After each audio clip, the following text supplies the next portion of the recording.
بص انا مش عارف اجيبها لك ازاي، بس انا قلتها لك والله العظيم قلتها لك. قلت لك قبل كده خليك مع الاس اس سي، والكلام ده مش من فتره بعيده، لا ده كان الحلقه اللي فاتت، عشان قلت لك لازم تخليك مع باقه قنوات الاس اس سي. هتقول لي ايه اللي دخلنا في الموضوع ده؟ هقول لك عاجل ورسميا. الكاف يفسخ التعاقد مع بين سبورت في ضربه قاضيه، زي ما قلت لك ان الاس اس سي خد الكاس عن الانديه وكانت ضربه قاضيه للبين سبورت. النهارده الكاف بيكمل على باقي قنوات البين سبورت وبيفسخ التعاقد معهم. التعاقد كان المفروض ان الكاف متعاقد مع الشركه الفرنسيه البين سبورت من عام 2017 لعام 2028 بعقد طويل المدى حوالي 11 سنه. فهتقول لي ايه اللي حصل؟ هقول لك يا سيدي ان الكاف طلع ورد على الموضوع ده وقال لك بسبب ان البين سبورت بيعمل شويه انتهاكات. هنصدق؟ بص يا سيدي خلينا نتكلم بعقلانيه شويه.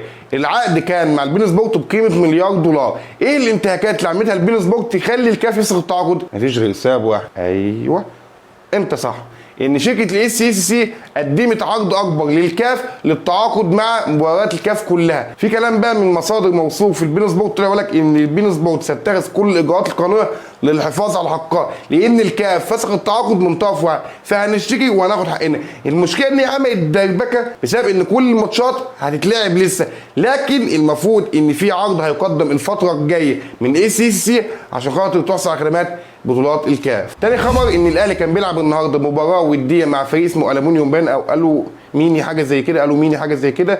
ان النادي الاهلي كسب النهارده 3-1. احرز الاهداف كهربا وزعلوك وصلاح محسن. الاهلي ساب الماتش، كان بيقول لك ان ده خبر في السريع. الاهلي بقى رفض اذاعه الماتش وهينذاع في وقت لاحق على قناه النادي الاهلي، ما تعرفش ليه، بس انا اقول لك ان كولر مش عايز حد يقف، هيبدا بيه السنه الجايه. الراجل ده حقوق جدا يا جدعان. نسيت اقول لك ان الاهلي النهارده اشرك امام عاشور بالرقم 22 لابو تريكه. والله ما اعرف ازاي الاهلي اللي طلع كل شويه يقول لك مبادئ ومش مبادئ وكلام كبير كلنا عارفينه بيروح فين في الاخر. النهارده امام عاشور بيلعب برقم 22 انتماء لابو تريكه، اللي هو ده حاجه وده حاجه ثانيه خالص، ما تفهمش ازاي. لكن تعالى بقى خش لي يا سيدي وانا هقول لك حاجه مهمه. النهارده حصلت كوره كاس العالم للانديه، وقلت لك الحلقه اللي فاتت يا رب الاهلي يقع قدام اتحاد جده، وحصل.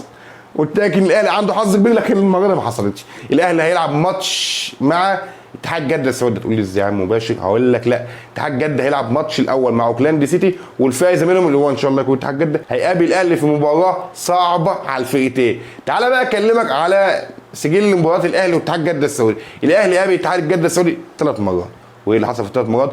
اتحاد جده كسب في ال3 مرات. فدي تعتبر اول مباراه قويه ورسميه وحماسيه للاهلي مع كولر، بالاضافه ان هو لو كسب هيبقى عنده ماتش مهم قدام مانشستر سيتي ده لو كسب. فعشان كده لازم تخليك مع باقه الاس سي اللي هتذيع كاس العالم للانديه. وتعالى بقى وانا عايز اسقف لنفسي. هتقول لي ليه؟ قلت لك الحلقه اللي فاتت او الحلقه اللي قبلها ان عمار حمدي كان عامل مشكله وعايز يروح المقاولون العرب. النهارده الاهلي بيعلن رسميا انتقال عمار حمدي لصفوف المقاولون العرب موسم على سبيل الاعاره. اللي يزعلك ويخليك ما انتش فاهم ايه اللي بيحصل في الكوره المصريه، واحد زي عمار حمدي ده نجم كبير ولاعيب عالي ولاعيب مهاري ولاعيب تقيل، وزي ما انت قول لعيب يمتعك في الملعب، لكن مستواه الكوري او مشواره الكوري، بلاش مستواه، مشواره الكوري مش كويس. الراجل ده كان يلعب اساسي في الاهلي، ليه الاهلي مش محترف بيه او ما بيدوش الفرصه؟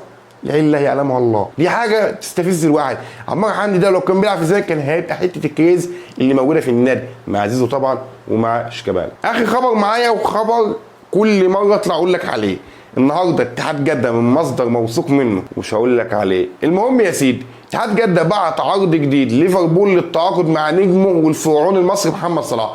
انا جاي اقول لك بقى واسمع من اخوك الصغير او من اخوك الكبير تفاصيل العقد. اتحاد جده بعت العرض بقيمه 215 مليون جنيه استرليني عشان يحصل على خدمات الفرعون المصري، وقدم له عرض 7 اضعاف مرتب محمد صلاح، مش عارف ازاي. فتعالى بقى يا فقير يا مسكين اقول لك العرض المقدم من اتحاد جده لمحمد صلاح. راتب محمد صلاح هيبقى 2,450,000 جنيه استرليني بلس، يعني اضافه، اصل انا جامد في الانجليزي. بالاضافه يا سيدي ان هياخد على 55,000 جنيه استرليني في كل مباراه يفوز بيها اتحاد جده السعودي. يا نهار ازرق. العرض الثالث، الحاجه الثالثه والاخيره، انه هيبقى سفير ل3 رعاه في الدوري روشن السعودي. ايه الجمالان ده؟ ايه العظمه دي؟ لو محمد صلاح بيفكر انه يكمل، وانا قلت لك الحلقه اللي فاتت اتمنى انه يكمل في ليفربول، انا بقول لك اكذب غلط، ما تطلعش من عرض اتحاد جده السعودي، خليك في اتحاد جده السعودي. يا صلاح العرض ده بيجيش كل يوم، عرض قوي جدا يستاهل نجوميه محمد صلاح، وانا عايزك تروح على صلاح اتحاد جده السعودي عشان عندك ماتش مهم على الاهلي. فالامور بقت صعبه على محمد صلاح قوي. هتقول لي دي صعوبيه يا راجل، كل الفلوس دي. هقول لك يا سيدي انك تغامر وتسيب الدوري الانجليزي وانت نجم كويس فيه ويرجع للدوري السعودي. مع احترامي اول واخيرا قلت لك صلاح هيضيف كتير للدوري السعودي، لكن فرصه صعبه ان صلاح يترك فريق بحجم ليفربول في الدوري الانجليزي. هتقول لي طب محرز عملها، كل واحد وله طموح، لكن انا كنت اتمنى برضه زي ما بقول لك ان صلاح يكمل في الدوري الانجليزي مع احترامي وانا من مشجعين اتحاد جده السعودي. لكن سواء لعب هنا او هنا صلاح قيمه وقامه يضيف لاي مكان يكون موجود فيه. دي كانت ملخص اخبار النهارده. لو عجبتك الحلقه واول مره تشوفني ما تنساش تعمل لايك واشتراك وتفعل زر الجرس، مش هيحصل لك حاجه والله لو عملت كده. كان معاكم الأنس، انا الزملكاويه، سلام.